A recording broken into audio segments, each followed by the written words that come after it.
Well, good morning. I'm Erin, and this is my first live stream here on YouTube. I'm really excited to be here. So I like to make stuff, and so I always have. And really, the reason why I'm starting to live stream as somebody who likes to make stuff is that I just want a place to show up to be able to make, and that's really something that I do actually struggle with, and just allowing myself the freedom and the time to show up and work on projects that I want to, whether it's my own personal artwork, whether it's work for clients, whether it's just fun projects on the side that I enjoy making and I want to make something for myself. So that's really why I'm here. If it inspires you to kind of show up and work up at the same time, I'd love to have you. I also am really interested in kind of showing like the whole process, because there's so many amazing creatives out there, and there's so much amazing just stuff that we can find to be inspired by, but being able to see how it's made, and sometimes even like the oopses and the struggles. I think that that's really interesting. I know, just being somebody who likes to make stuff, learning by watching has really been how I've learned most of what I've learned how to do. So for today, I am going to be doing some custom sneakers. So my husband and I actually kind of collaborated on this. He's actually the one who designed the overall look of the shoe, and then I'm the person who's making them. So today I'm going to be taking these Nike Dunk Low Pros. So this is a pair for me, and this is the base shoe that I'm starting with. And then the design that I'm going to be doing the custom painting of is based on the HKS livery. So this is the inspo. So the inspiration is the HKS livery that is going to be inspiring the shoe. And then, like I said, my husband actually designed the shoe. And so this is the original design based off of some Air Jordan 1s. I have already done this as a prototype. And so that is this shoe here. So I did already go ahead and do it, but it was one of my first shoes that I did, and I don't really enjoy wearing highs. So again, today I'm going to be starting the lows, but this stream will cover the entire process from start to finish of how long it takes, and really just me painting the shoes. So let's just get started. Thanks for being here. All right, so like I said, these are the shoes that I've already made for the highs, and I think it's a pretty cool design. And so then this is what the lows look like, and so I'm gonna have to adjust a little bit, but let's get started. So I guess the first thing's to take out the shoelaces.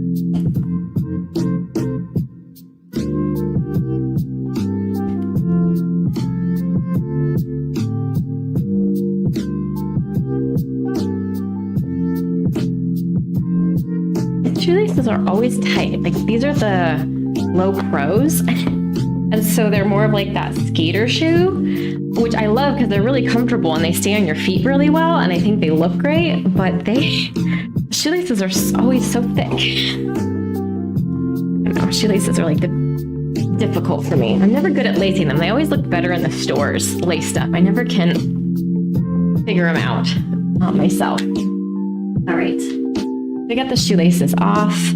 I have the papers on the inside because it helps keep the structure of the toe box while you're working on it. So I definitely like to keep the paper on the inside and everything like that. So the first step for the shoes is going to be to prepare them. I've actually learned a lot of what I've done from like YouTube tutorials, actually. So there are some amazing, custom shoe painters out there that do custom shoes, some great YouTube channels, some great accounts that kind of show that. And then some of the supplies that I use. So the other place that I've learned, you can see my little guy, is Angelus paints. So I really love the Angelus paints, and they have great tutorials of how to use their paints. And I would say like they're kind of the standard in the custom shoe community for the paints to use for your shoes. So that's what I'm going to be using today. And all the techniques that I'm doing, I've just watched a ton of their tutorials on their channel. They're fantastic. So if this is something you yourself are interested in, I would say go check out their channel and just start learning from them. They're great. Okay, so I'm pretty controlled with my craftsmanship, but I still want to protect the sole, especially because I have to prepare the leather with either leather prepare or acetone. It was easier for me to just get straight acetone, so that's what I'm going to use today. But to start out, I'm first going to prepare the shoe. So with that, I'm using, in this case, electrical tape, because I like how it hugs the rubber a little bit closer than masking tape, because it's a little bit more bendy. So that's what I'm going to use to prepare the sole. I have small hands and I can't really work with like a huge long piece. So I like to actually cut it because I don't like the weight of the roll. I actually find that makes it so I can't get as clean of a line. So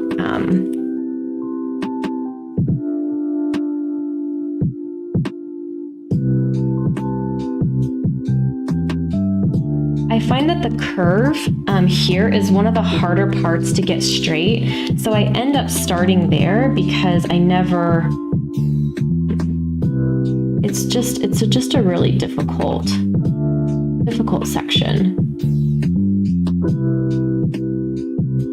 And then I actually like to use an X-Acto knife. Not to cut it, but to like push down and really get that seal. Like I think for me, like an X-Acto knife is one of those really great tools.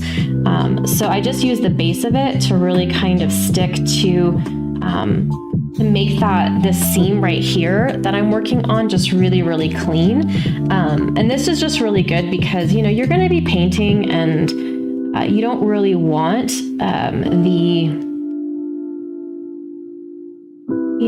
I don't know. I get kind of distracted sometimes. And so you don't really want like the paint to get onto the white part of the sole, because that's just going to look not great. All right, this is going to go off camera just a second because I got to hold it in my lap to get this edge. But what's really nice is if you just stretch it, well, maybe I can do it here. Like if you just stretch it, it's going to go really nicely around that curve. And I think this is why I really like using the electrical tape, because it just has that nice, it just gives that really clean, really clean edge to it. And this again is something that was recommended on the Angelus channel when I was learning how to, their video regarding like how to prepare the shoe. But you can see that's a really clean line. It's a little high. The base of this shoe is black, so I want to make sure that I have, a really clean line, but that the purple's not really showing through. Something else I will say that I learned as I kind of have done a couple prototype shoes is that the base color of the shoe that you start with definitely does make a difference when it comes to how clean everything looks. So, meaning like if you are going to do like a light colored shoe, and your base eventually is going to be light, you kind of want to start with a light. You don't want to start with a dark because that's just going to take a lot of paint to cover up. And then similarly, like I guess if you're going dark, you always could start light, but just the reverse isn't great. So this is fine because I again, it's going black. So everything that's here is going to go darker. I'm not trying to make this particular shoe lighter. So I think that'll be a little bit more successful. The very first pair of shoes I ever did, I was starting with the obsidian colorway, and then I was trying to make it bright yellow, and it took way too much paint. So, yeah. Again, I don't like to work off the roll because I find that the weight of the roll really messes up my line. So I just kind of cut these long strips. I also like to do just one shoe at a time. So when I first did them, I would basically prepare both shoes, but then I don't ever know exactly how long a shoe is going to take me. So I don't like to have the tape sitting for too long on the rubber, because it gets a little bit sticky no matter what you do, whether you're using masking tape or whether you're using the electrical tape. So, I mean, just the longer it sits and the more sticky it gets, you just have to do more cleanup at the end with some alcohol or something like that.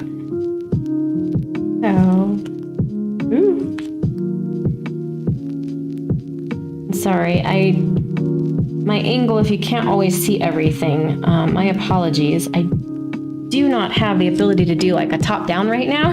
So maybe at some point I'll be able to have a setup that has it, or I'll be able to be in a more permanent situation to do that.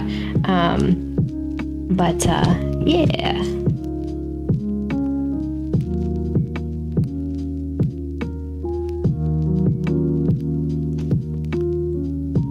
So I'm getting ready to go around the toe box right now, but like if I try to go straight, like see all this rippling. So what I'm gonna do, because this turn, and then like it's right here where, like, you know, like when you walk and your toe bends, this right here, like there's something about this angle. So rather than trying to go straight around, this is this natural line. And you know, sometimes on curves, on circles, like if you're working with straight lines in terms of circles, like little itty bitty lines help bridge that. So what I mean by that is I'm just going to,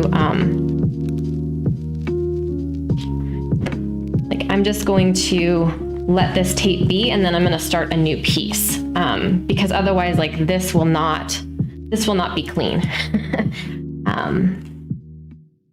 Yeah.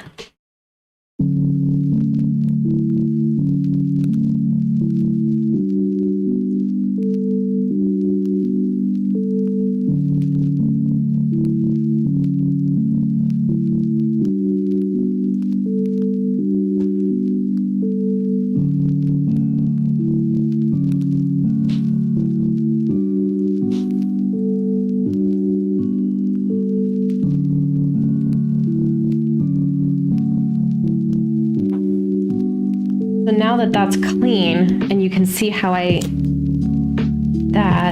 then I'm just gonna make sure that, yeah, this looks good. What's also nice on the toe here is that this particular toe is already black, so that really makes for, you know, an easy tape job in terms of the line, because I'm not dealing with having to, you know, have that really fine area of a different color. But I guess if you miss it, you can go back with, like I will end up going back with like a very, very fine touch-up brush to hit those with a little bit. And I think that's at least what I found on my first couple shoes that I've done, is that it's those little details at the very end, like that super fine attention to detail, that really, you know, makes like the craftsmanship of your custom paint job just really, really stand out. It's always the fine details when it comes to crafting. Okay, so now again, I'm coming around this corner and it's a little buckled, so I'm just going to let that be straight, and then I can do probably one piece of tape for the rest of this.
mentioned this was a hard area.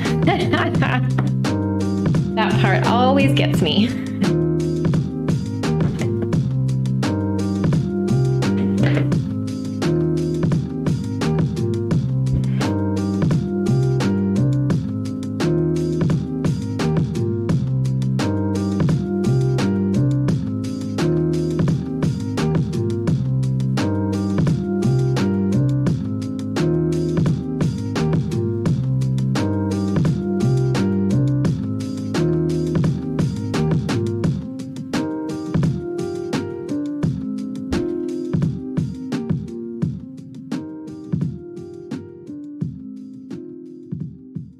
Okay. So we're taped up. Okay. I'm working in a pretty small space, so I try to keep my workspace usually pretty clean and pretty organized, so I can just put my hands on whatever gear or equipment or supplies I need right away. So the next, okay, so I've got the base done. The next thing I'm gonna do is, I have in the past taped this up, but I'm just gonna be careful because it's black to black. I don't really feel the need to tape the, to mask this up. I'll just be really careful with my brush. So I feel pretty confident with that. So the next piece and the next process is to prepare the leather. So all leather is sealed. You don't really know what's going on here. This particular shoe actually has really great leather. In the process of doing my first couple pairs of shoes, I did also test out a couple different shoe types, a couple different suppliers and things like that for quality and just for overall, quality of shoes. So I finally found a place to get shoes that is a much higher quality. Like the very first HKSs I did, these shoes, it was a great test, but the shoe quality on these is really, really bad. So, these would just be a showpiece. I wouldn't ever really wear them because they're just super poor quality. So these are much better, but this leather is like that super buttery leather happening here, like the whole shoe. I don't know if you can see that, but like, it's just really, it's really, really nice leather. Like when you push on it, it's got like that real creaminess to it, and everything like that. So, regardless of the quality of leather that you're working with, you're going to want to prepare the shoe. But I will say sometimes you're dealing with pleather, sometimes you're not dealing with actual leather. So just realize that. I mean, what's great is the Angelus paints will actually adhere and do great on all of it. But no matter what, you still have to prepare the shoe. You don't have to prepare, from my understanding, the cloth. You want to make sure it's clean, but these are a brand new clean pair of shoes. So anywho, I have in the past have used the Angelus shoe preparer and like deglazer, but then I'm not in a place right now that I can easily order from them. So everything I'm working with is supplies I already have. So I'm actually just using straight acetone, which will also work. It is, you can find it very easy. And so, just straight up acetone, like I said, will also work.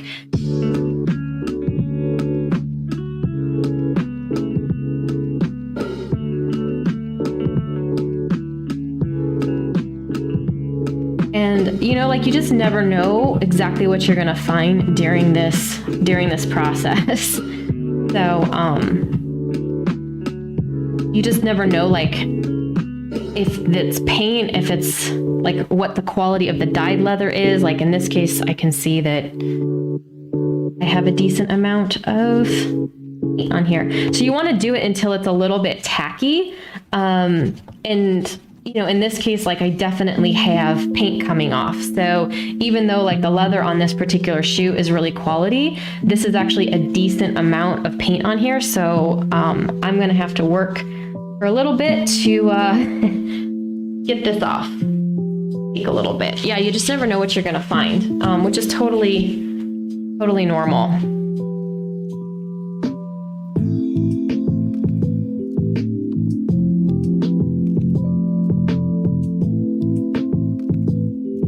I just want to be able to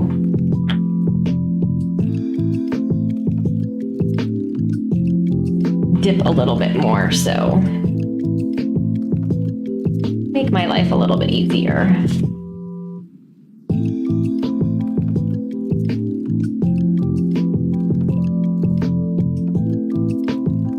Yeah, so, okay. So this is what's really interesting about like when you do this process, you're gonna see,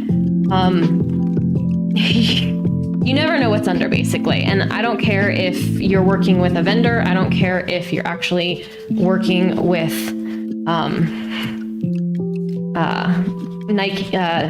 Nike's direct from like whatever, the direct shoe manufacturer or another supplier.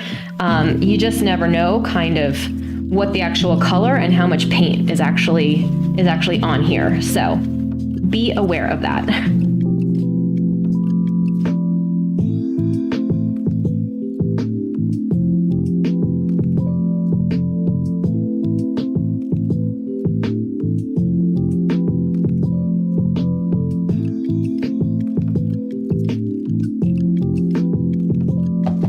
Might also be a good idea if you're working with straight acetone, try not to breathe it in super close. Like working with markers. So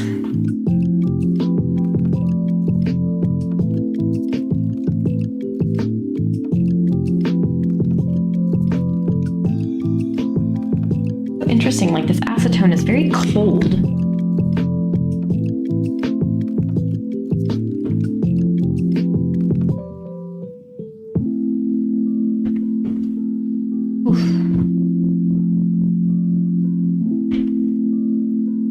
Acetone is jacking up a mat.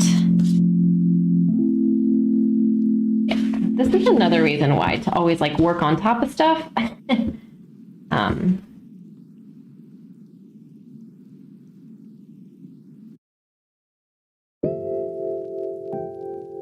Be careful, acetone is very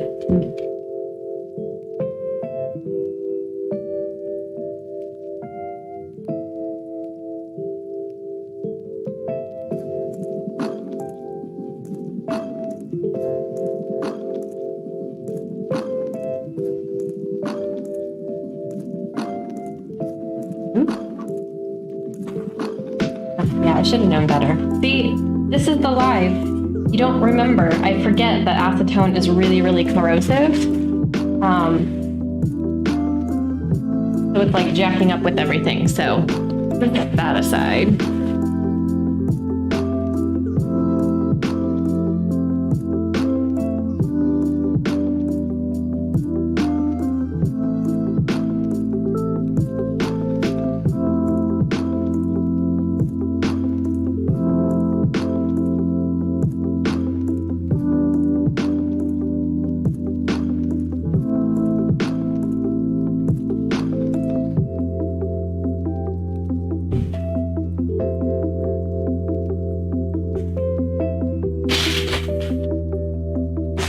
It might take me this whole stream just to get the shoes prepared.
there's just stuff that happens, right? So I just did all that taping, but I'm wondering, I might have to go back in and tape again because acetone, my first time using this instead of the actual deglazer, no, maybe it's not the right product, but it's what I have. So maybe it is making it slightly messier. It could also just be, this is also a new vendor. I haven't painted on this particular vendor's shoes yet.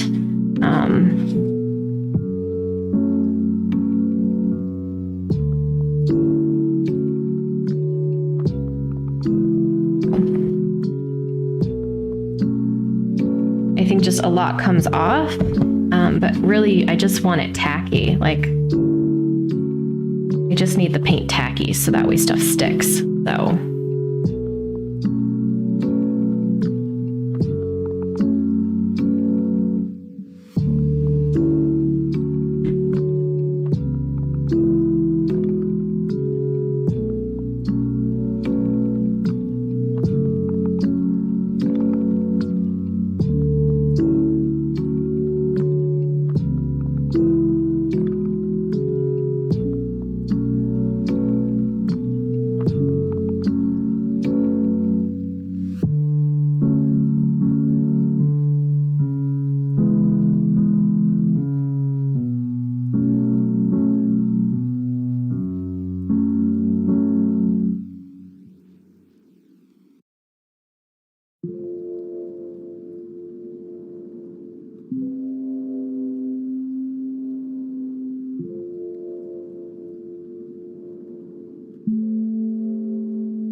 I need more cotton pads.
Yeah.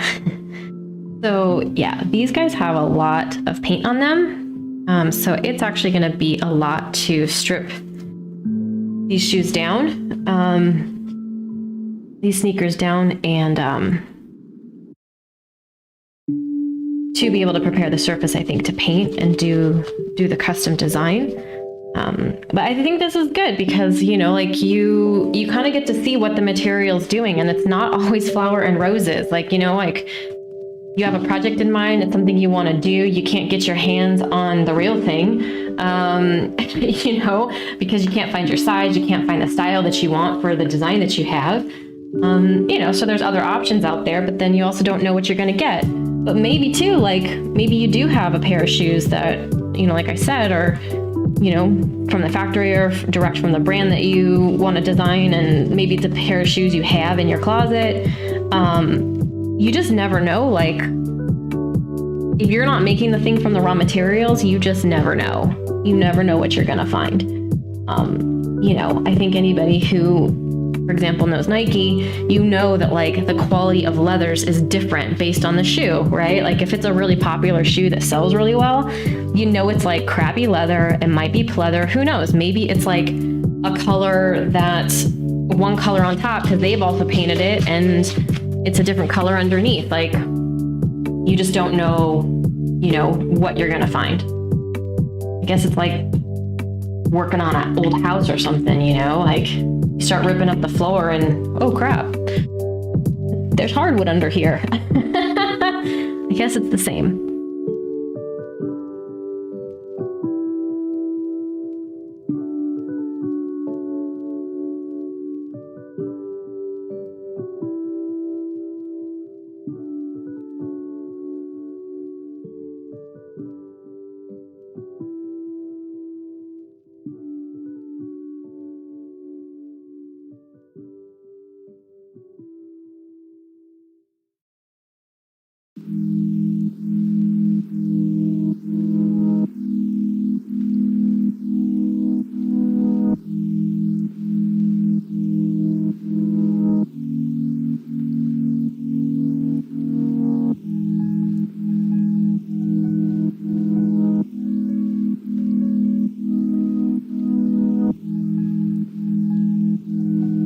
Because I don't know what I'm going to do with the tongue, if I'm going to leave it white or if I'm going to paint it black, I'm going to protect myself a little bit and stick a piece of tape in here so that way as I'm cleaning it up, I'm not, I'm protecting like that really pristine white. So just, I don't want to get junk on that.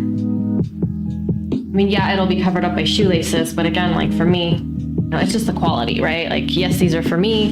Yes, this is just a fun project, but I don't know. I still have that high level of craftsmanship.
That is making it worse.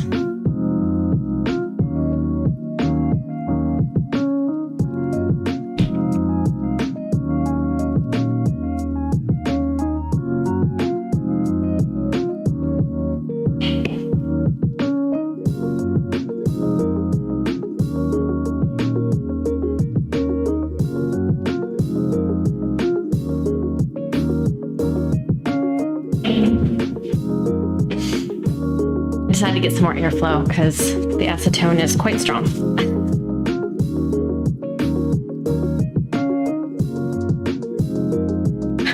Fuck, man.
What I'm finding is working, and again, I don't have no idea if this is because I'm just using straight acetone, which it very well could be that the acetone is just stripping too much of the paint since it's incredibly corrosive. Like, you know, it's designed to strip lacquer.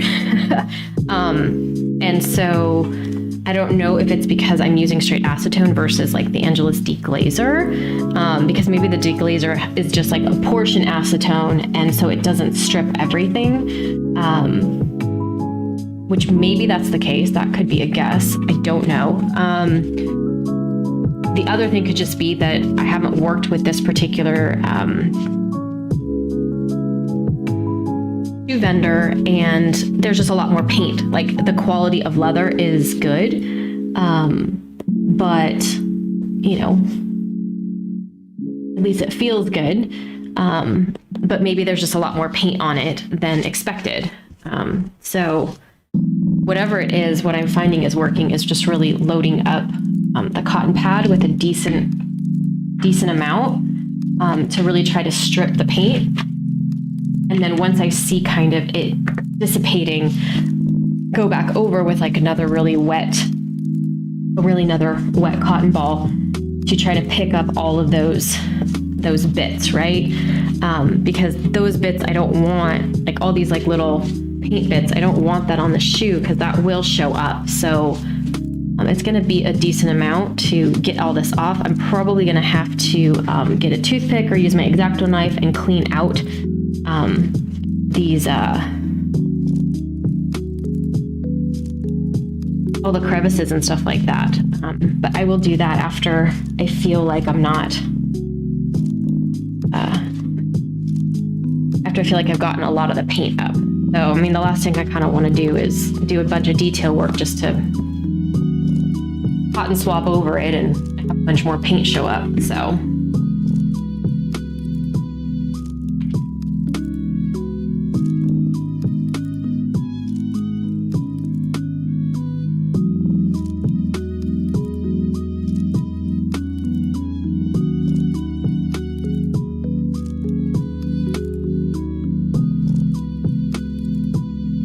I think there's just a lot of paint on these shoes, is what I'm guessing, because I haven't had this much come off before on any of the other ones I did. I guess I could,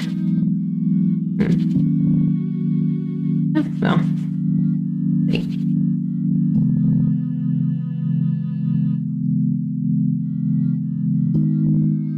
I'm sure there's somebody who does a ton of custom sneakers and is doing this for years who's probably like laughing right now. Like, oh, yeah, this is the mistake you're making. I don't know, but I guess that's what's also cool about like YouTube and just like state of the world that we're in right now is like you can find so much information. Like whatever question you have, whatever pops into your mind, you can do a quick search and you can usually find the answer. I just think that it's a pretty phenomenal time to be living in, of like there's no longer a reason to not figure stuff out. Like everything you could possibly need to know, you can somehow find a resource or an answer or somebody to help with it, which I think is just super cool. And my apologies for the knocking around.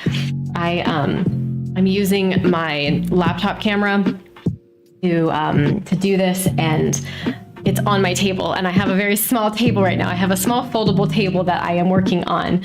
That is my office right now. It is white walls and a foldable table. So I guess too, that kind of shows like you don't have to have like a fancy setup or anything like that. You just, have fun, get to work. You can work wherever you need to.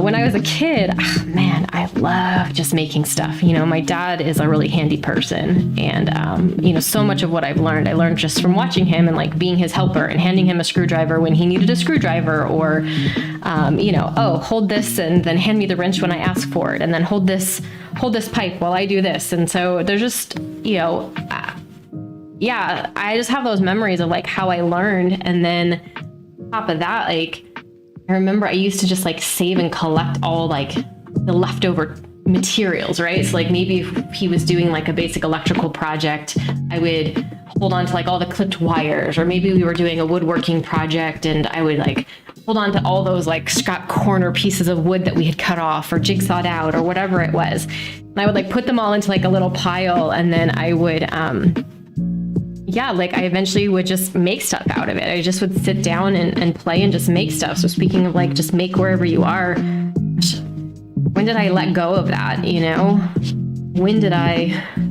stop letting my inner child play? And I think that's part of like why I just want to show up and make stuff, on camera, is I feel that I'm happiest in two times. I'm most happy when I'm just outside, in the outdoors. I love camping. I love hiking. We also, my husband and I, we love to overland camp. And so, there's just nothing like, I grew up camping and backpacking and just, everything outdoors. And that's really like where I feel most happy. And it's like definitely my happy place. Just everything fades and just, I don't know, to be existential, my existence makes more sense. I think the second time is when I'm making stuff, like when I just get lost in like showing up and working. I don't always feel like showing up, but that's the thing. Like I rarely feel like showing up and like, oh, I'm super inspired today and I'm gonna make all this stuff. Like those days are very rare. But what I mean is like when I just show up, right? Like I don't necessarily feel inspired, but it's like, hey, I have this thing I want to make. I'm going to show up and I'm just going to get working. And I'm like, oh, I'll spend like 20 minutes, a half hour. And then next thing I know, like 4 hours later, I'm still working. I haven't taken a break. I haven't drunk anything. Like I haven't stopped to use the restroom. Like all of that is just, I think there's something to that, it's not always that you're going to feel like showing up and making something happen. But if you just show up and you just sit down and you start to work, all of a sudden, like the time just flies by and you're like, wow, I'm really happy doing this. So, that's why I'm here, and that's why I want to keep showing up because, I read a quote, quotes are so cliche, but it was like, think like an artist, but work like an accountant, like just show up. So I don't know, this is my attempt at being a creative accountant, if you will.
Kind of a cool panel, having this extra flap. That's really nice.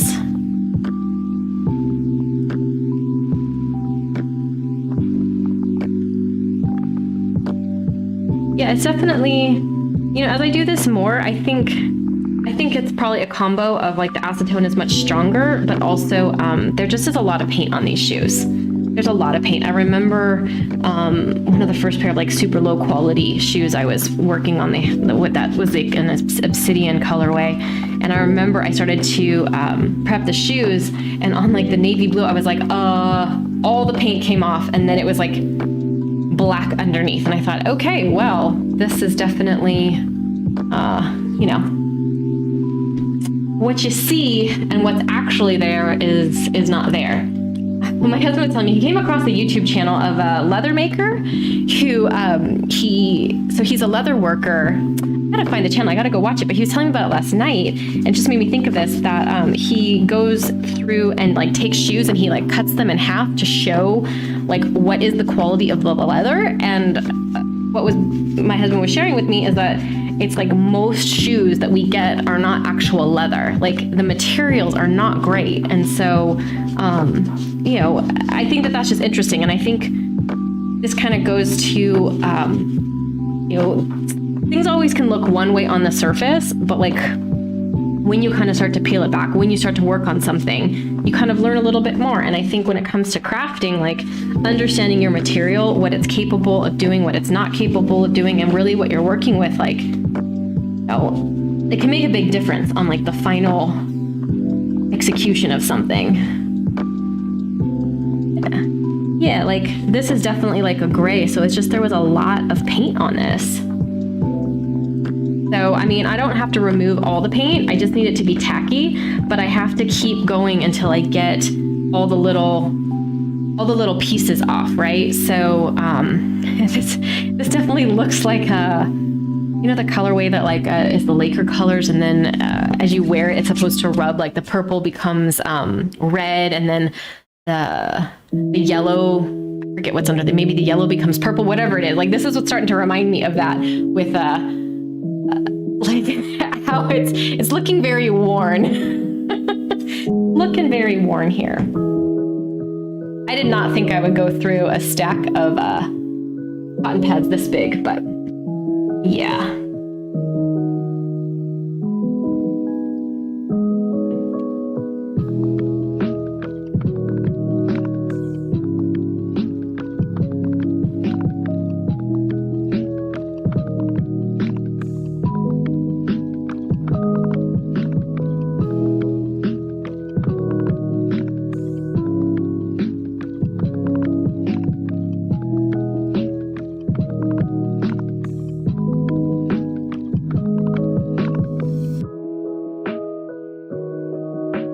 even more comes off when I come back over it on the side that I started.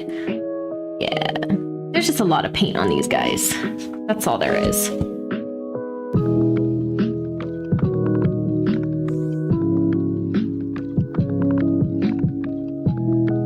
Nail technicians, I don't know how you do it. I do not know how you work with these chemicals all day long.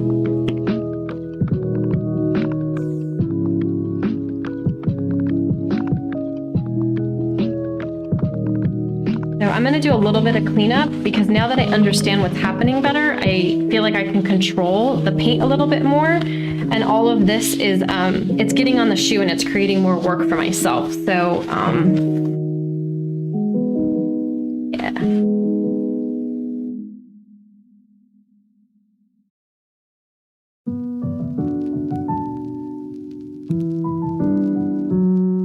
Thankfully, there's a different side to my working mat because I got acetone all over here, but now that it's dried, it feels okay.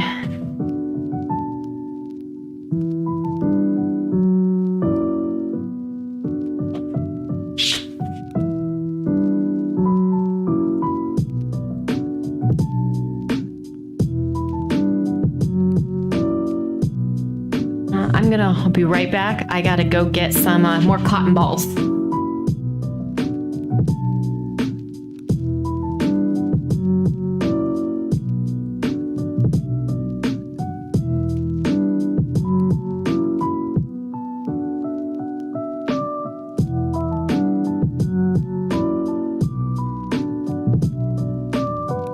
So I've actually tried a couple different things for removing all the paint, and I really like really high quality cotton, but cotton pads I have seen where like, oh, you could use a t-shirt or something like that. But I don't know. I found that the cotton pad, when it's a very high quality one, it doesn't leave any residue on the shoe. And it just makes the process really good. So like a paper towel, I found that like there were too many fibers that came off on the leather itself, which then you can see that when you're painting, you can see all those fibers. The same thing with like if you cut up an old t-shirt that you're not using or something like that, or maybe like an old sock, all of those things, like to me, they left like those fibers on the leather, which wasn't good for when I actually went to go paint. So that's why I like a really good cotton. And these ones are in the beauty section, and these ones are made to separate, so I can separate them. They're super high quality, but they're in multiple layers because like they're meant for like giving yourself a facial and a mask. But yeah, just something that's really not like a cotton ball. Like I like a pad that's kind of woven, if that makes sense. So that's my favorite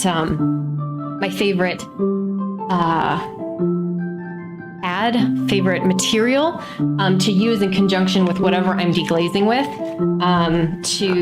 to make sure that the leather itself doesn't have a bunch of fibers that I'm going to have to be struggling with. Help if I took that was fun. I thought I put liquid on this, but I did not.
Sorry, it's in my lap.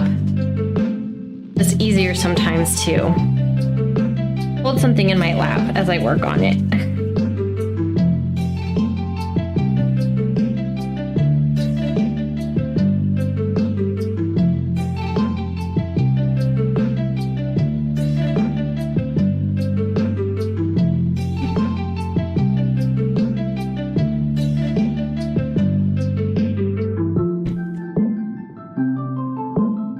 So I feel like I'm rounding the corner on this, preparing the shoe and deglazing. Yes, 45 minutes of preparing a shoe.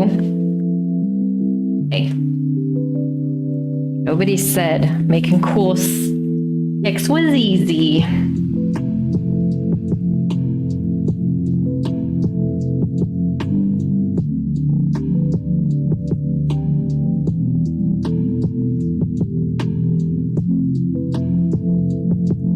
Truth be told, I actually just recently kind of started to understand like how big sneaker culture is because of my husband. He, it's one of those things where like you can be with someone for so long and yet you still discover new stuff about them, right? So, we've been together for so long, and I guess it wasn't until recently that I really started, maybe in the last couple years, that I started to understand like how much he really loves sneakers. And it all started when he had the opportunity to get the Concords. And I was like, I had no idea he wanted to wake up and wait in a line to go get himself a set of Concords, because I just didn't understand. And then all of a sudden from there, like he started to talk more about like how much he loves sneakers and like why he loves sneakers. In fact, he recently started his own YouTube channel, and his first video was regarding like the Nike sneaker app. And especially like in that, he talks a lot about like what sneakers mean to him, and specifically Nikes. And it's like, okay, we've been together for 19 years this October, and this was the first time I was hearing this story in its entirety. And this is a man who I've been with for almost 20 years. It just kind of blows my mind, I mean, I knew kind of the pieces of the story, but to put it all together and really understand what it means to him was just such a cool thing. And so like the fact that these sneakers are like a collaboration between the two of us, it's just super awesome for me. Like it's super fun to kind of come together and have him be like, hey, I love sneakers. And also he is the one who really kind of introduced me to cars and like car culture. And so he has these two passions of like, he loves cars, he loves racing, and then he also really loves sneakers. And so he's like, with the pandemic and when it hit, he just found himself like, I don't know, I think bored, and he's not an artist or anything like that, but he just like on PowerPoint, he started to design the shoes, and that is where this shoe design came from, right? So like he goes on PowerPoint, and this is all him in PowerPoint. Like he goes on PowerPoint and he puts together like this 30-page deck for me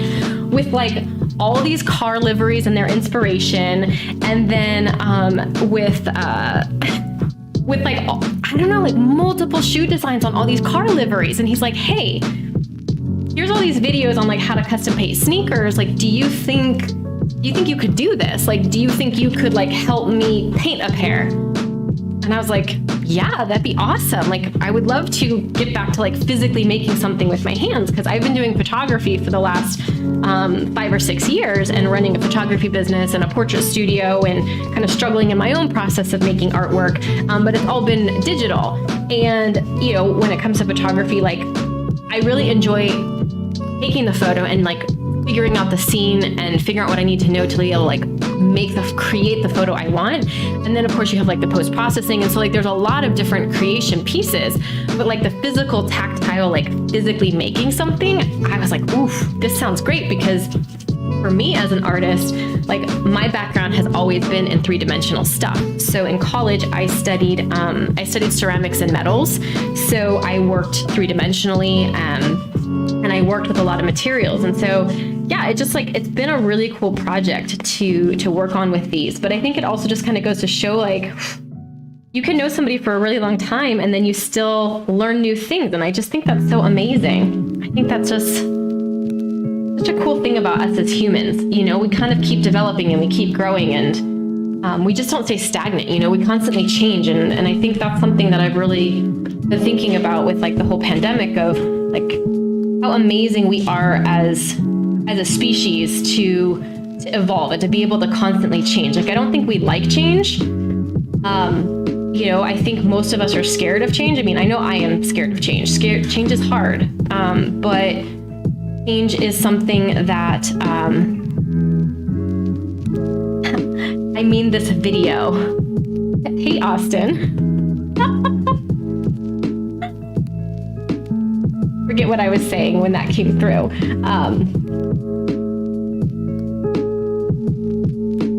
Anywho.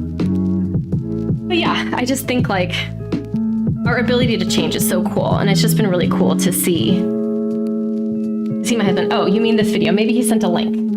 If he did, awesome. Check it out. That's a really, really good video. Yeah,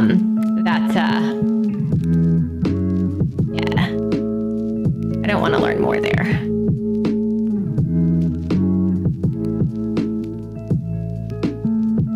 Oh, here. Oh, I don't know how to share a link. Maybe he can share his link for his video at some point in time. Whew.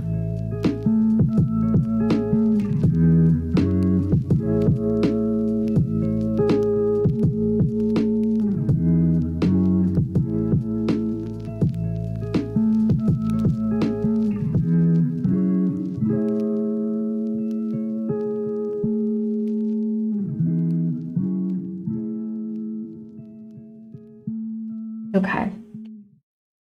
So it has been an hour.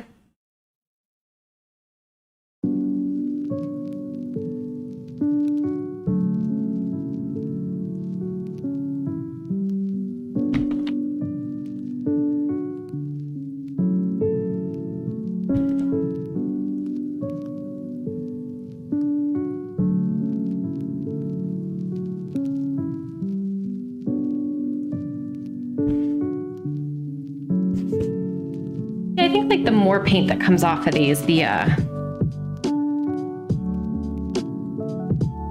more confident I am that acetone works. It just might be a little bit messier. It might strip a lot, but you know, I'm not I'm not hurting the shoe.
So I'm kind of getting the last bit of, I think, as I'm continuing with the acetone, at least all the big chunks of paint is kind of coming off. So I think I've got the majority of the big chunks of paint and paint sections kind of taken care of.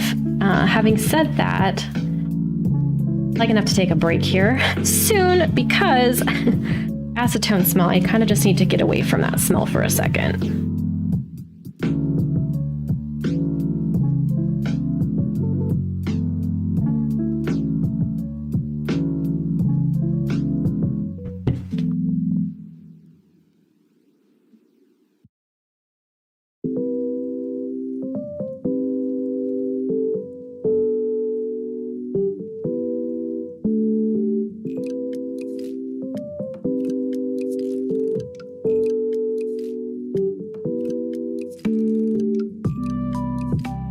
Yeah, this is the longest it's ever taken me to prep a pair of shoes. So I don't know if over an hour to prep one set of shoes is normal, but that's what this is taking. And like I said, this is kind of the first time it's taken this long, but you want a good canvas to work on.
Okay, so I'm actually just gonna take like a quick 5-minute break, get away from the smell, do a little bit of cleanup, wash my hands, and kind of just get them clean so I can feel how prepared the leather is, like how tacky it is. So yeah, I'll be back in about 5.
I just realized I was talking this whole time and my mic was not on. Wow. So, I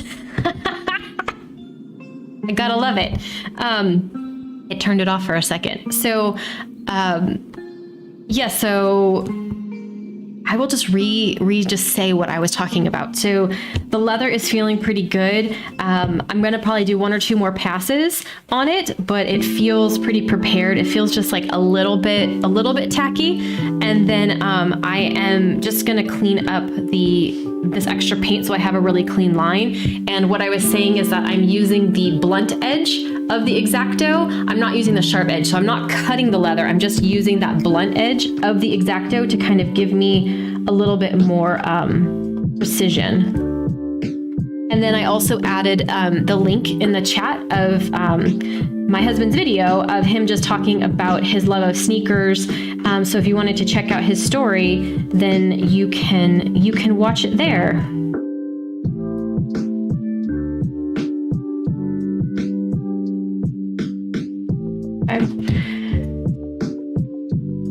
And then I do think just for overall cleanliness, because I'm a very clean crafter. I always have been. I've always liked a very clean workspace, clean thing that I'm working on. So I probably am going to go back, and it's going to sound crazy, but I'm probably going to end up. I might end up retaping the base, but we'll see. We'll see if I can get it off with some acetone. Yeah. So.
The first time I did these shoes, I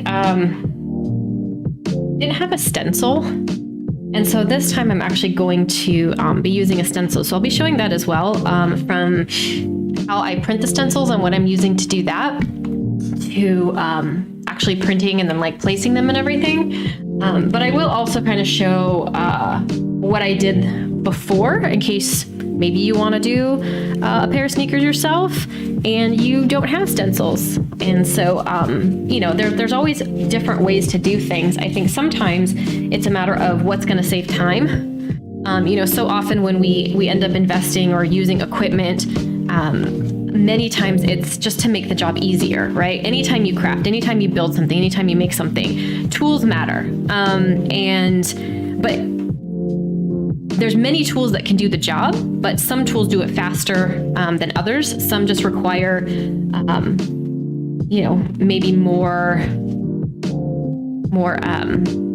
physical strength. Maybe the machine cuts out the physical labor part. Maybe the machine helps with precision, whatever it might be. Tools are just really there to help. So, I don't know. I really like tools. Fascinated by them. I've always loved tools.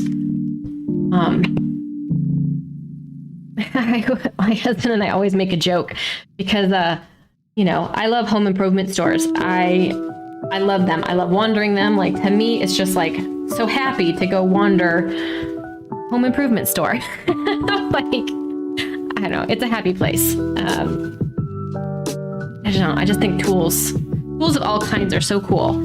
And I equally love browsing like craft stores, right? Like other stores, like any store that sells materials or something that you can make stuff with, whether it's hardware type stores or whether it's art stores. I remember it's interesting because I'm also kind of like the handy person around the house.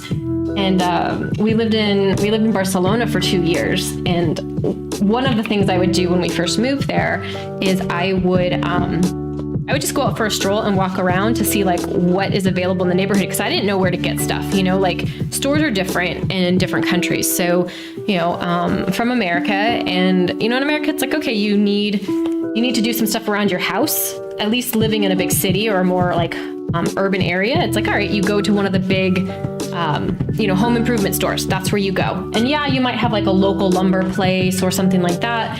And I learned that in college, especially, of like, okay, you have like the big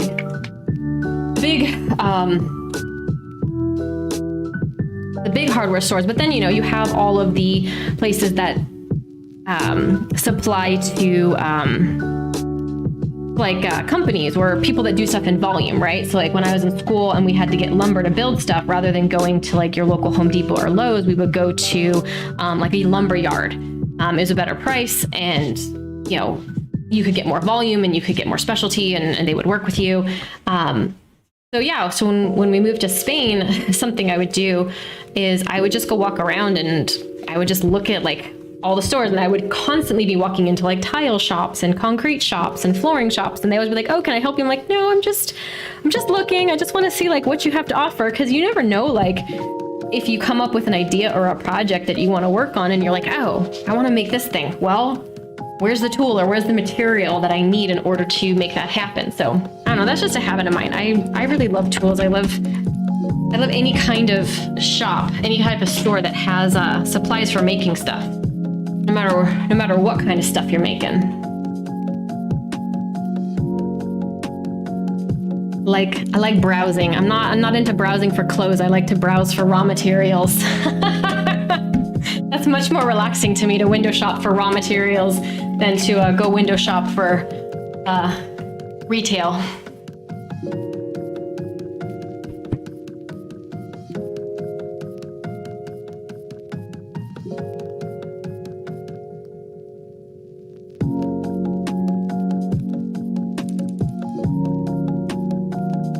If I ever hit this.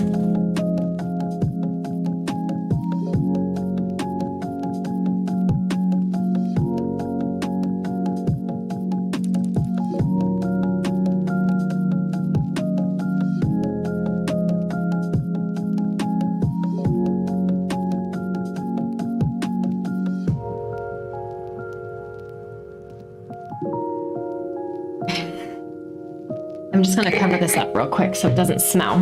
Okay, so that's a lot more off.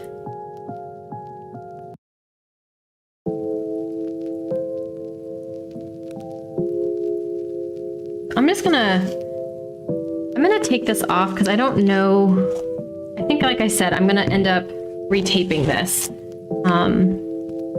Yeah.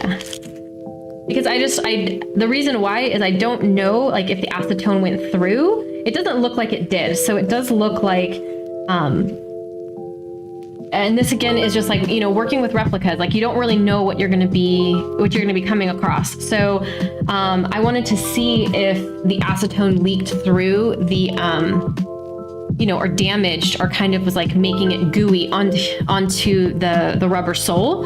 But it looks like after removing it, no, it didn't. So in the future, I know, like, oh, okay, I can leave the tape job if I want to.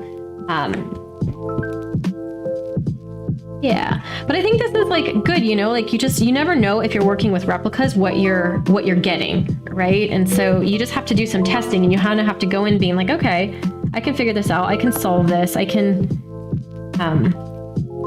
I can figure out this material, right? What's the worst that happens? Now I just have a kind of aged shoe. If this just went haywire. If this went south fast, what's the worst that happens? Okay. All right, so, yeah, I think in order to, yeah, see, I'm already seeing that. I'm already seeing some discoloration there. Okay. I'm just gonna do a little bit of a test. I don't know how this is gonna react on the straight rubber, but let me.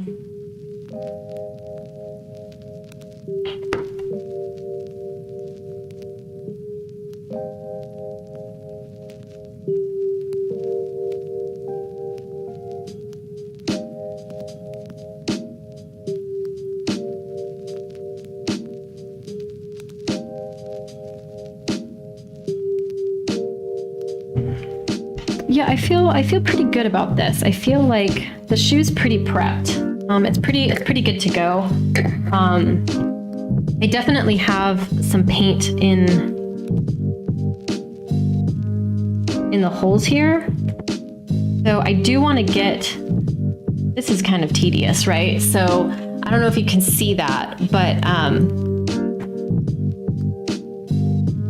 you can see like inside the holes, there's some of the white paint. So I want to get that out before I do my first layer, which is going to be black, because otherwise the black, it's going to show through, right? So I have to get all this little white out because all that paint kind of got into those holes. So I'm just going to use the X-Acto knife and do the super tedious work of carving that out. And, you know, again, I just kind of talked about like, I think this is what will set apart. Like when I look at custom work, right? When I look at custom sneakers or any craftsmanship, but I'm working on sneakers, so I'll talk about sneakers, right? So when I watch like custom sneakers, the difference between, I think when we look at something, we're like, fuck, looks good. Like that is darn good.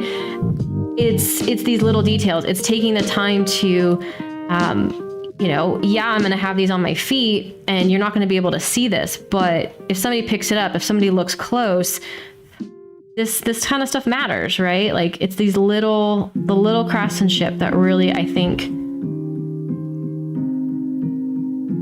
sets apart the really good custom jobs. You know, I think it's that with any product, you know, like anything that we consume, anything we buy, you know, having good quality and spending that time, I just think is really important. I actually think a pair of tweezers is going to do good. So I'm going to go run and get a pair of tweezers real quick. Hold on.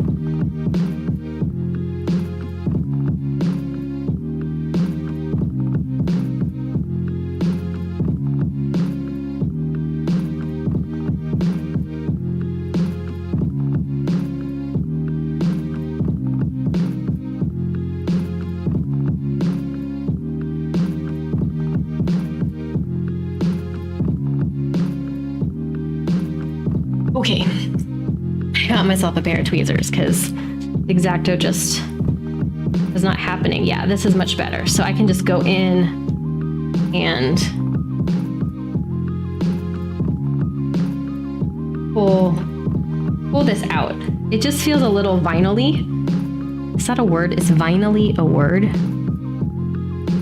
But you know, like when you have residual paint and it kind of has that elastic to it. I don't know.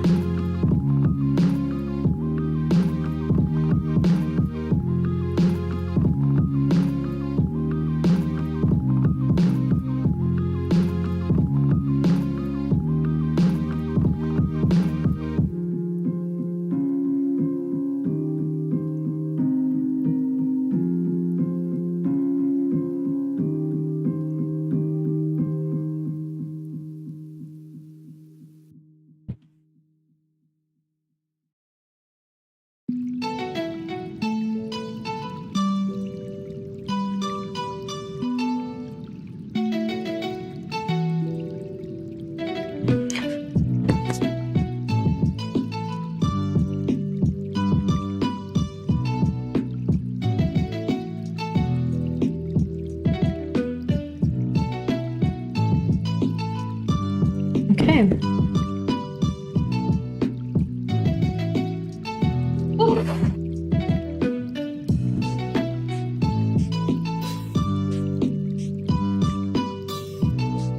All right, so I'm pretty happy with that, with where the sneakers are at right now. Pretty happy with this. So I think I'm ready to get painting, but I gotta tape them up first. So let's retape here, because even though I have a pretty steady hand, I think I don't want to slip. I don't want to slip on the paint. So welcome to doing work and then undoing it and then redoing it. That is, anybody who's made anything can laugh along right now, because that is so something that happens all the time. Hey, I'm gonna do this thing. Cool. Let's check it. I just undid it. All right, let me redo it. Ay, ay, ay.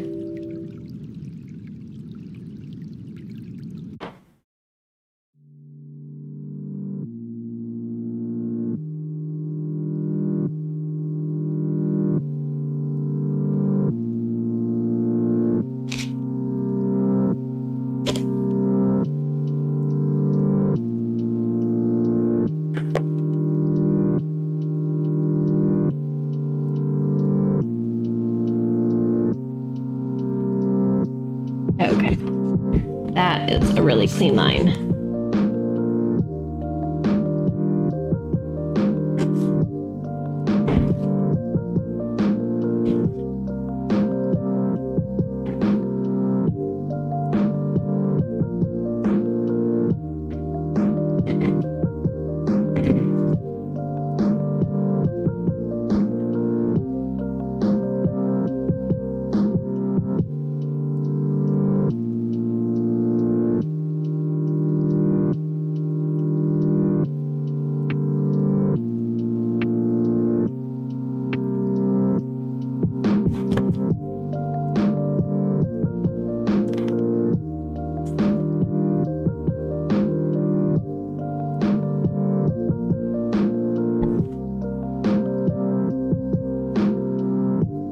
Sometimes I just gotta hold it in my lap.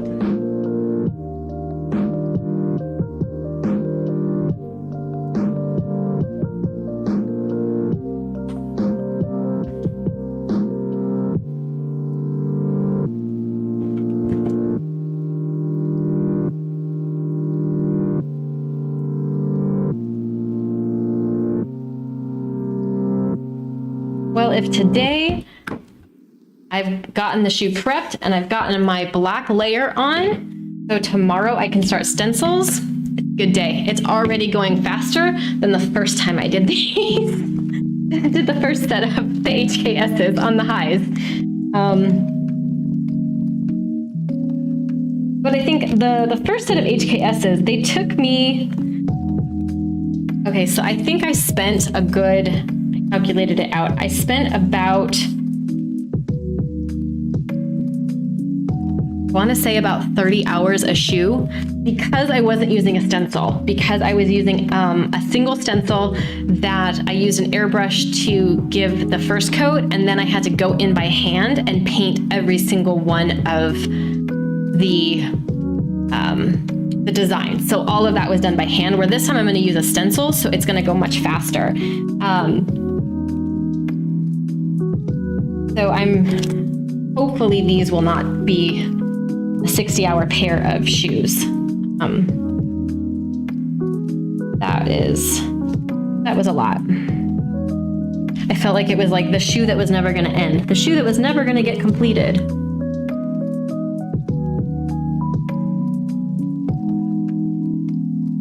I currently do not have a black pair of shoes. I only have white sneaks right now. So I am definitely looking forward to having this pair done and having a new pair of shoes to wear.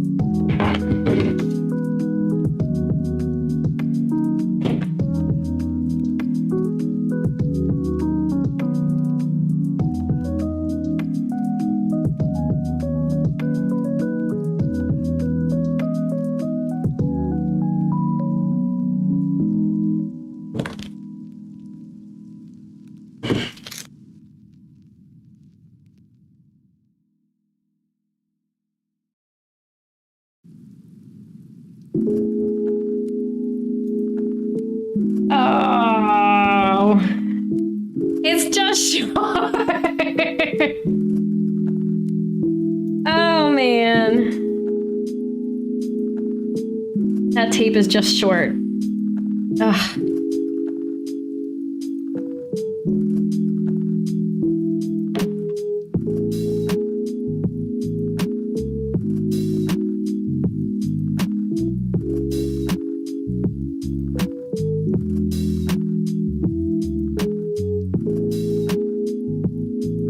All right, I fixed that line. It's super clean now. No white is showing. We'll fill in the last little 5 centimeters or 1/4 of an inch. Trying to get a little bit more used to the metric system here. That's another fun thing about moving around and living in some different countries. It's just like you're constantly learning, you're constantly expanding. You know, for me to be like, oh, speaking of tools, all right, now all the tape measures are in the metric system and it's centimeters, and like for photography, the print sizes, and that was a huge one of like the print sizes in the US between like a 4x6, a 5x7, an 8x10, 11x14, totally different. In Europe, like I've found like print shops that work within the metric system, because there it's like it's a 20x30 or it's a 30x40, and it's actually much truer to like the photography size, which is interesting, right? But like same thing with like supplies and shoes and like tape measures. It's like, okay, this isn't a different unit of measure. So okay, so that gets thrown away. All right, so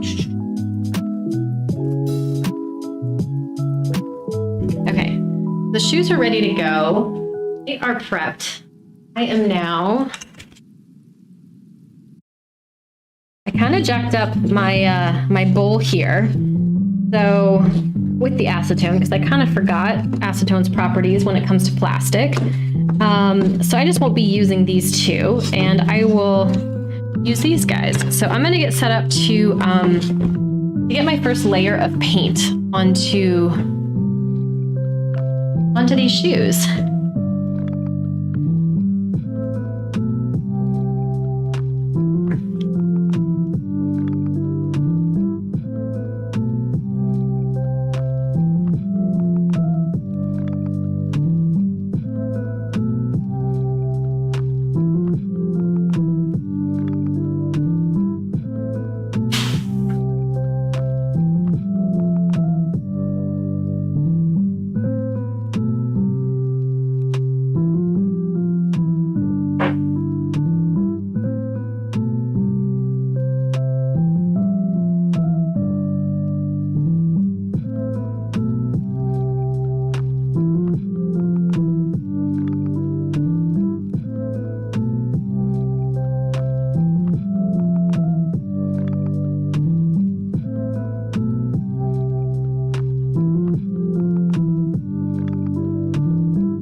I got myself some water from my brush.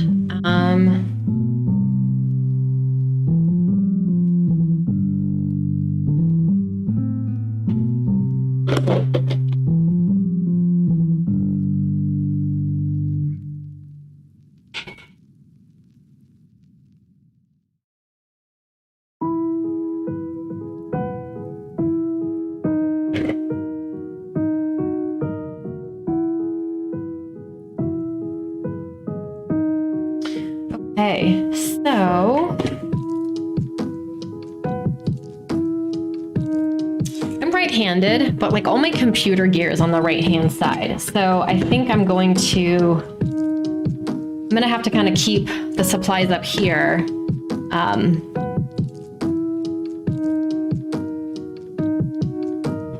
Okay. Oh, I also want to tape this right here because I want to make sure that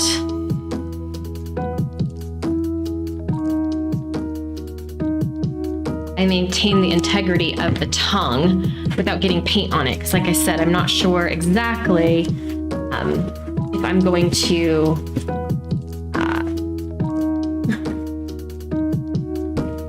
I'm not sure exactly if I'm going to leave it white or not. So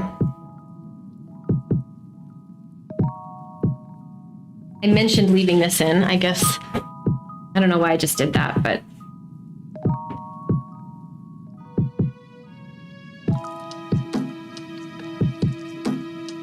this just gives me a little bit more of a permanent shoehorn to grab onto. Okay.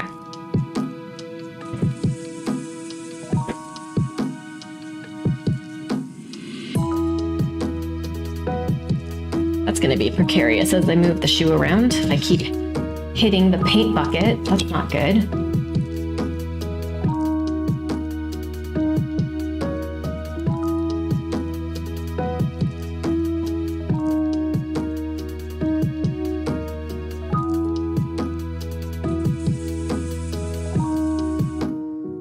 These Dunk SB Lows, they have like that elastic there, you know, to hold the shoe on since they're SBs.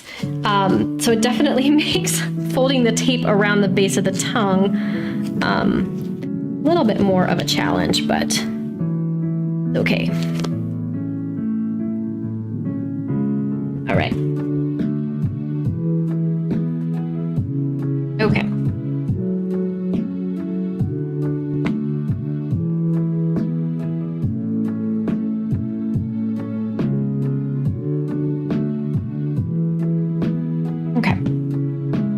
I'm going to be using this. It's a half-inch angle brush is what I'm going to be using. I find that I like this brush the most for coverage, and then also to allow me to hit these different edges just really clean, as well as all of these edges as well. So yeah, let's get started. Let's get some paint on here.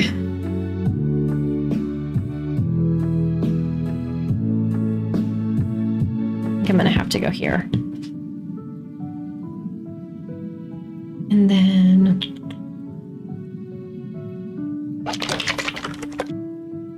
then this is the Angelus black just acrylic leather paint. So now that I've prepped it, I don't have to do I don't have to add anything. I don't have to add a softener or a hardener to it because I'm just going straight onto the leather. So, yep.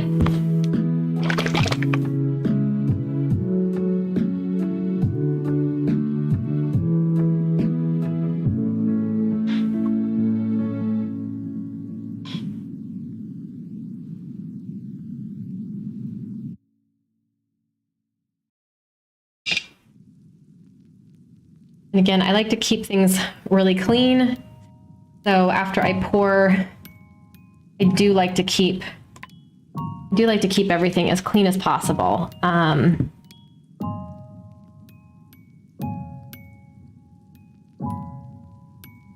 Okay. And then I never like working with straight up just dry brushes. So I'm gonna give myself a little bit of water, and then I always have a cloth to be able to blot. And then I found the last time, like, I just don't need that much paint, right? Because you're gonna do really thin coats. And then I just have to pick section and kind of like work in sections. So you can see it's not that much. It's not that much paint on the tip of the paintbrush. So it's just a really light amount. You just want like really thin, even coats. And this is why it's good to have that tape. But yeah, just, I mean, I know I'm black on black right now. And then I find when it comes to going over the laces,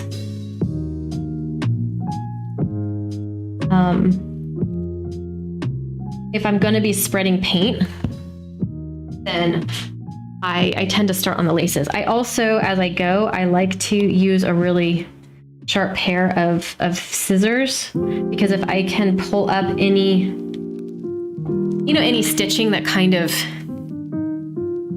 is a little long, we know how the end stitches go.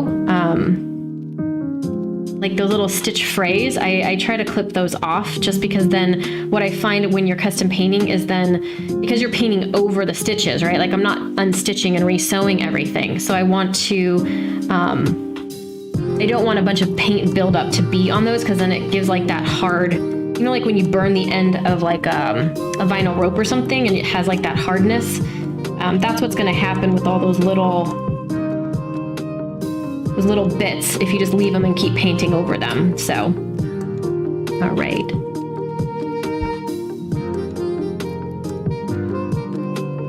So I'm going to do this panel first. So before I move on to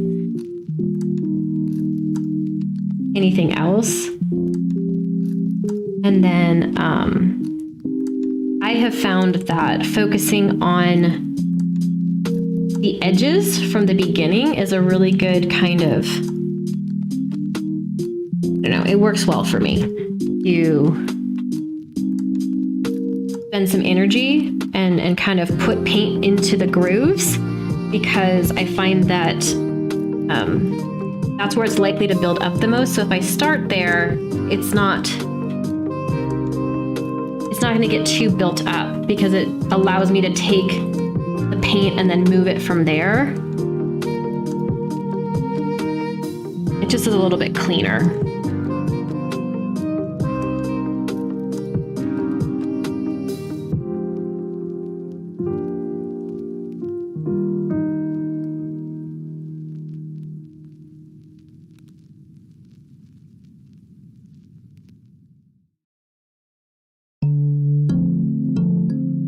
And when you're going,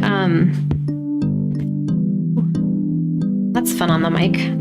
Sorry if that made a loud noise as my brush hit the mic. Like I said, I'm right-handed, but all my equipment's on my right-hand side. So, this is my first stream, so, I'm trying to figure out what setup works well. So sorry if that was loud.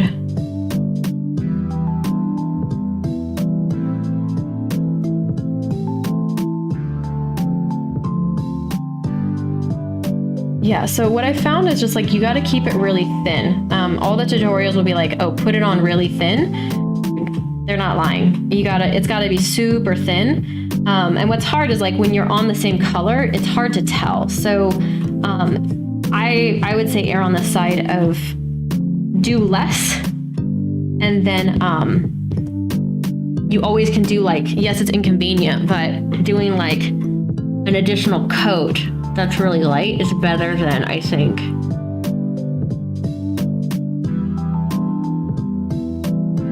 doing it too heavy, because you don't want it to crack, right? Like that's the whole point, is you don't want, as you wear it, right? Like we have crease points from when we walk and everything else, and you don't want this paint to crack.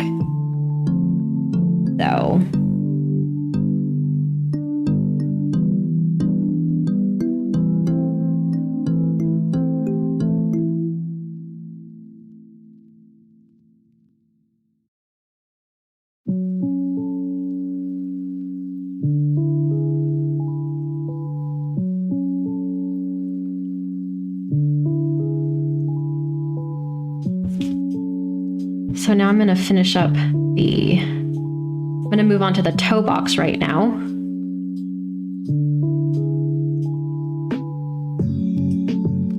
Yeah, and so I just work in very specific sections as I go, right? So I try to focus on that one section of leather before I move on to the next, versus like the entire one felt swoop trying to get coat on. And yes, no one is going to see in here but me. But these to me are the details that really matter, to come in here and get a really clean line. Like that's important to me, right? Like it makes a difference. I might be the only one that sees it, but hey.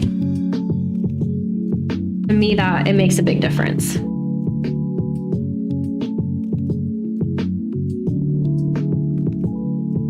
You can see how fast, like if you're working again with a light base and you're doing a dark color over it, you can see how fast the coverage goes, versus like if you're trying to go from a dark base to a light, it's really difficult. It takes just a lot more coats, and you have to be a little bit more strategic about layering up light underneath it. So yeah. Okay. So the other thing I'm going to do right now, I'm going to clean off this brush,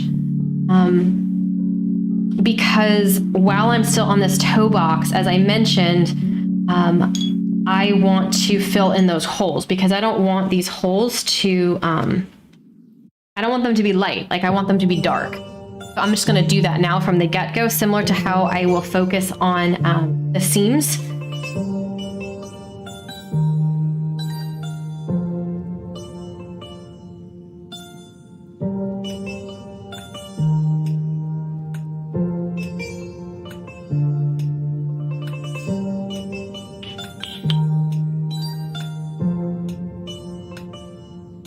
And then for that, I'm using this really small, it's a 0 and it's called a spotter. So that's what I'm going to use to get into these toe holes, because what I don't want is I don't want that white, right? Like I got to get paint in there. Otherwise it's going to show white. And what's interesting is like our eyes will always go to the lightest spot on something. So like our eyes naturally will be able to see these white spots if I didn't fill these in.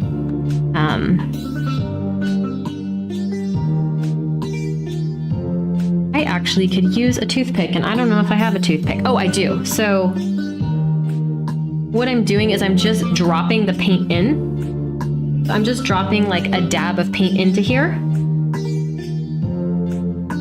because I also don't want to jack up this brush. So I'm not trying to,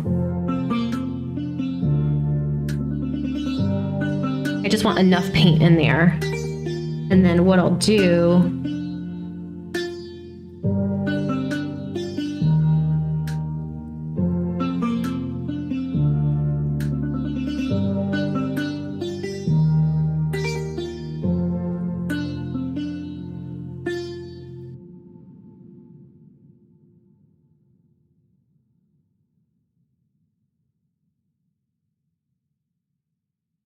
okay, so I don't need so much water in my water thing, but whatever.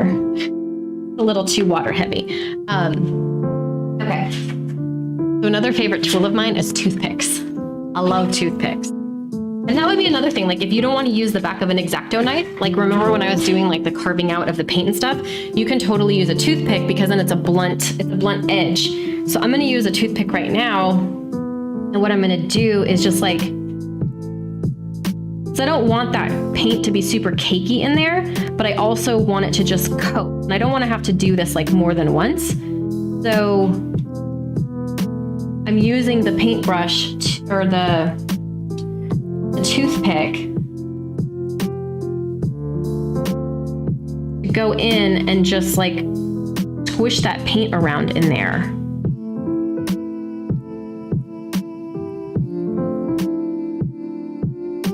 Like disperse that paint in that hole.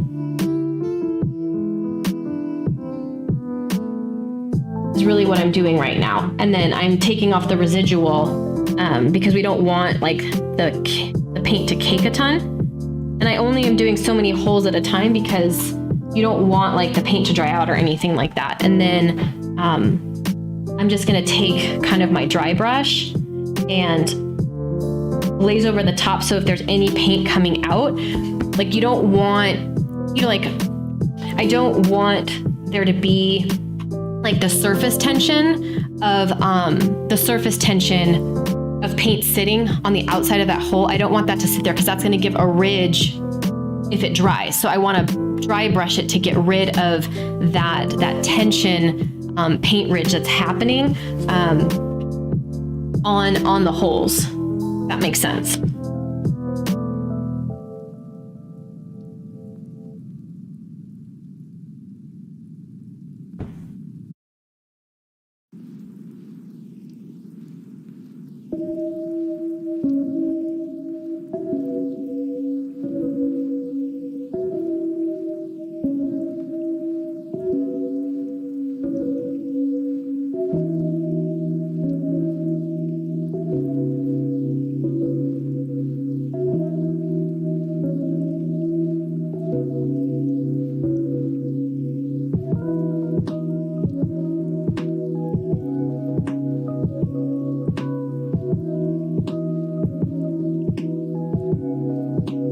I have to say, using that acetone in a room definitely gave me a headache. So I think in the future, I would probably try to do that part outside or something with better ventilation. That was not smart on my end. So I think I always forget that a lot of times when I'm working is like I just get excited about making and I forget to take protocols. So it is really important if you're going to be working with the material to protect yourself. Do as I say, not as I do. I probably could have worn like a ventilator mask or something else, or just had like a fan blowing on me, or not let those cloths just like sit next to my face, the used ones.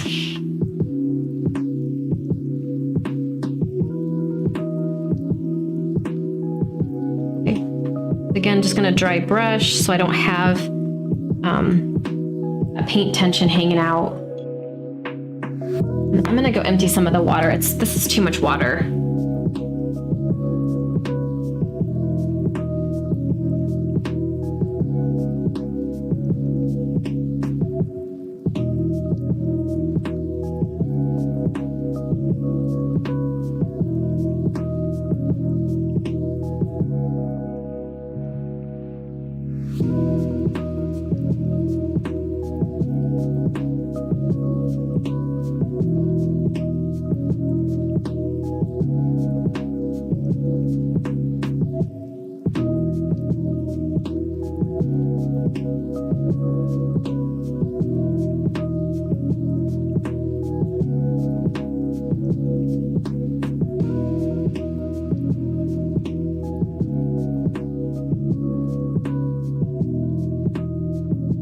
Also, like if I wouldn't have spent the time with those tweezers to pull the paint out of these, then it would make this a lot harder.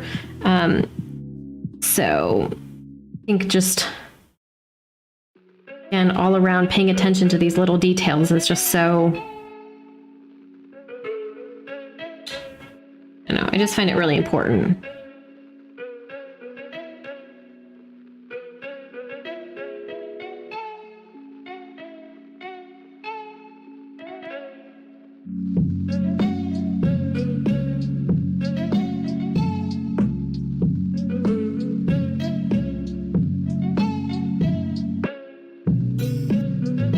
And I don't have to do multiple coats because eventually, like I just put a couple extra in those, but I'm not gonna keep doing that.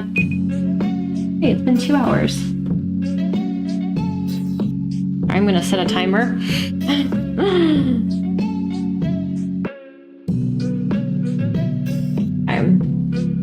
So, got about another half hour today to work. But yeah, eventually I'm gonna have the stencils going over these. So like some of these holes will get filled in with purple and with the green. So I don't have to be super perfect about this because they are probably gonna get another coat of another color, but I just wanna get a lot of that white out. Because again, like our eyes naturally gravitate. This brush is a little too wet.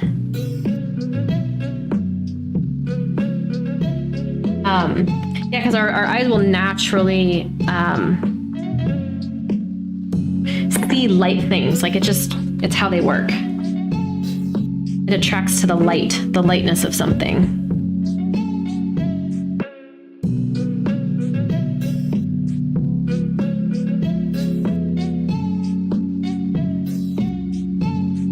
And if you, depending on what your shoe design is, I think something that I learned too is like the closer you can get the base shoe that you're starting with to some of the colors that you're going to end with, it really helps. Like, so for example, because this time I'm working with a shoe that has the eyelets and everything, like this is a black leather, I don't have to paint on the inside of these eyelets when the time comes because they're already dark, because that's part of my design, versus like if it was an all white or something, I might have to do the same thing on that section of the shoe as I'm doing right now, because again, you don't want to see that white. If you have like a completely dark shoe base.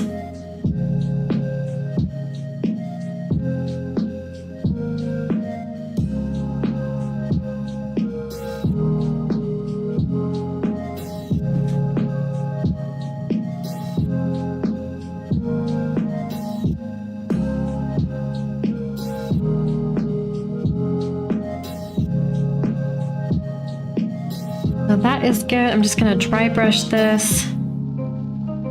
Okay. Now, I mentioned kind of keeping like a really clean workspace.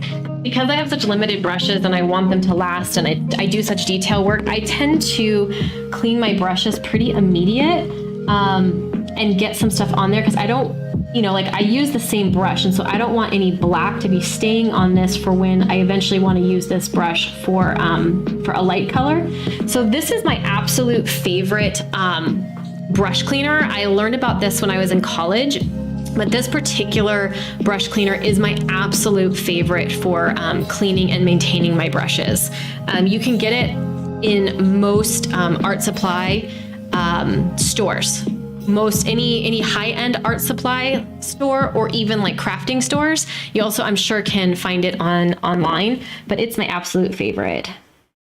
So, yeah.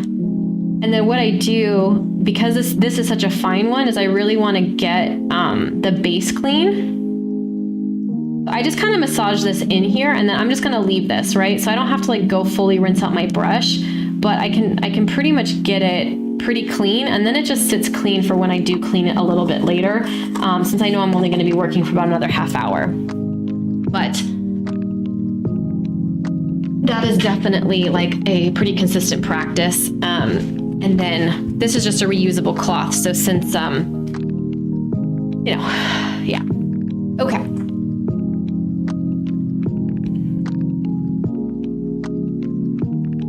I've done the toe box, so let's see if I can get a coat of black on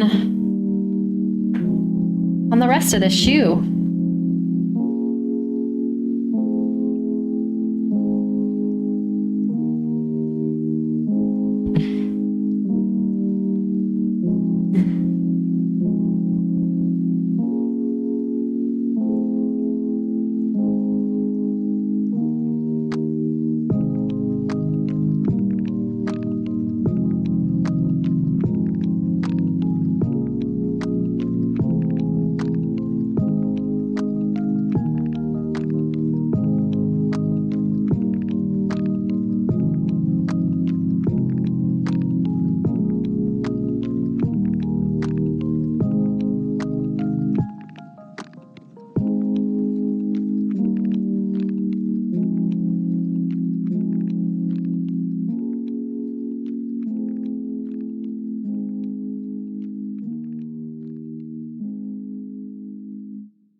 So again, like I've just found that working from the seam out seems to be, for me, the most effective way to get good coverage and then really have everything be even without using too much paint. So I tend to start from the seams and from the stitching, and I work inwards or outwards, however it goes from there. And again, paintbrush hits this mic, so I don't know.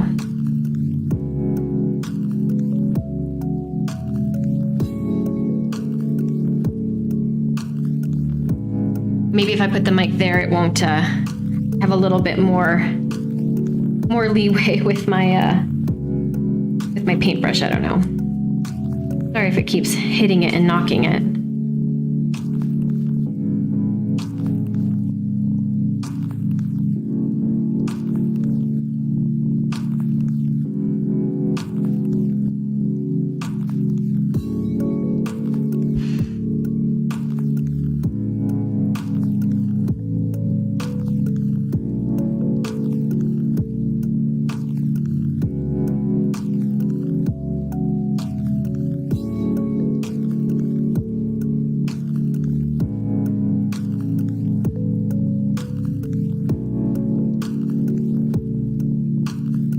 This paint really, it goes really far. Like, you don't really need that much of it. It's kind of insane.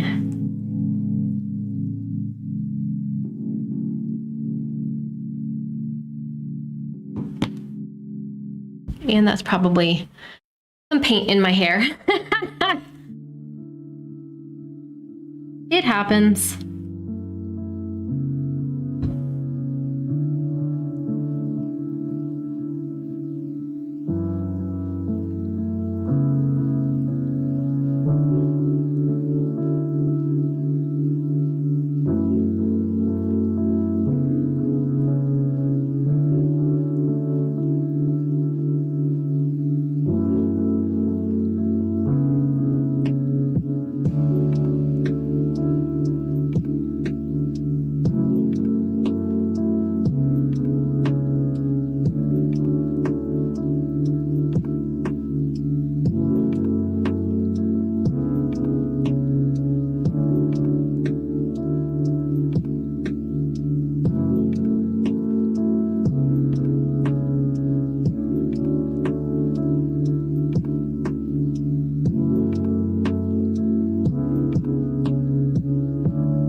Sometimes it's getting the angle right, so, you know, again, I like hitting that angle.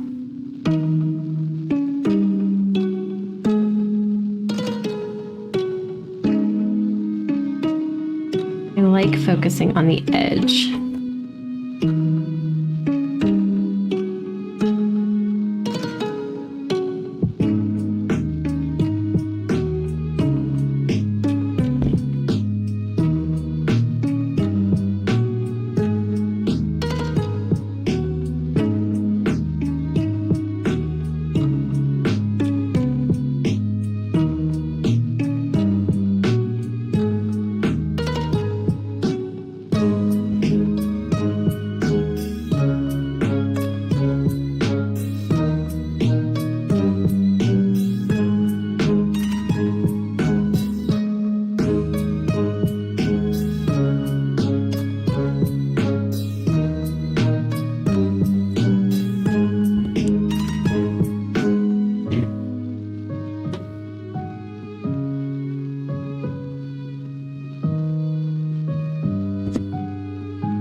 definitely have some fuzz from the cotton.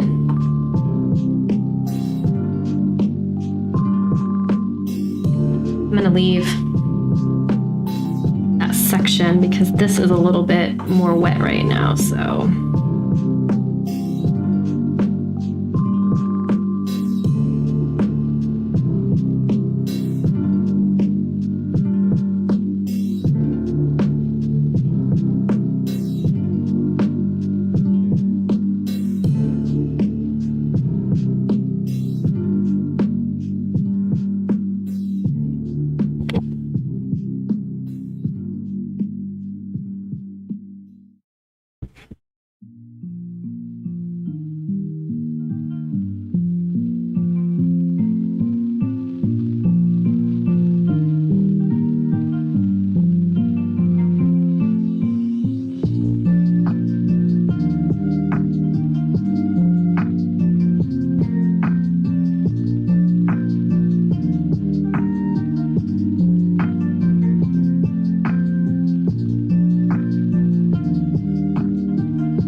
Sometimes if it's too thick and I go back over and I kind of like dry brush it, especially on the first time, I'll just blot my brush because you don't want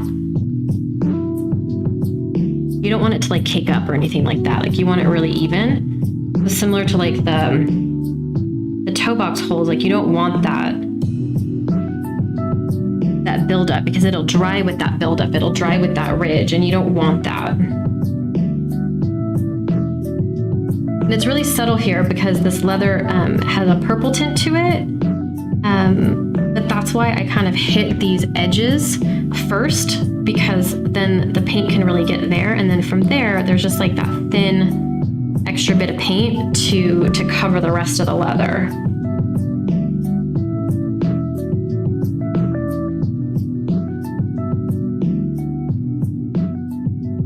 Okay, and then this guy, so I've not had to work where This has the Nike logo back here. So I'm just gonna kind of get right up to it. And then I think I'm gonna have to paint separately around it. Because I don't really want to paint the, I'm not looking to paint the threads right now. Like I want to paint the threads separately and use the Too Soft to be able to paint them independently. So I'm just going to kind of go around it as best I can.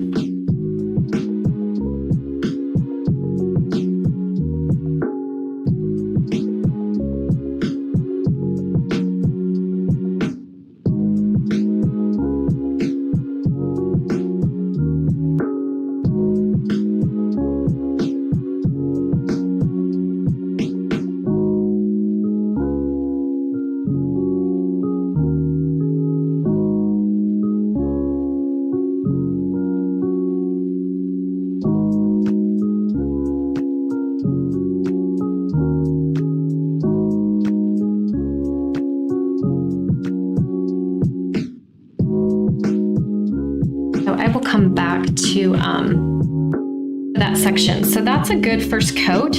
I'm going to stop here for today. I mean, you can see how little paint I actually used. So that's why I've just started to put paint in here, because you actually don't use that much paint per coat. Like it's probably only 3 or 4 drops worth of paint for like this whole first coat, especially when you're going from a light to a dark and using like something like a black. Yeah. Normally I would love to just keep working. I do have a hard stop time though today. So I'm gonna get some brush cleaner on this brush. Yeah, so today,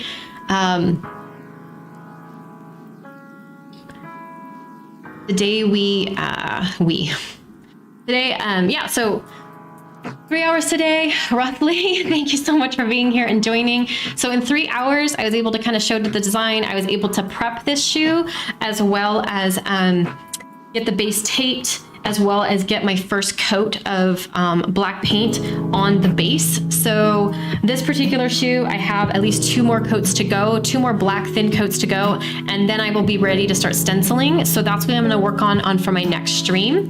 I am gonna be streaming 3 days a week, normally Tuesday, Wednesday, Thursday from 10 to 1.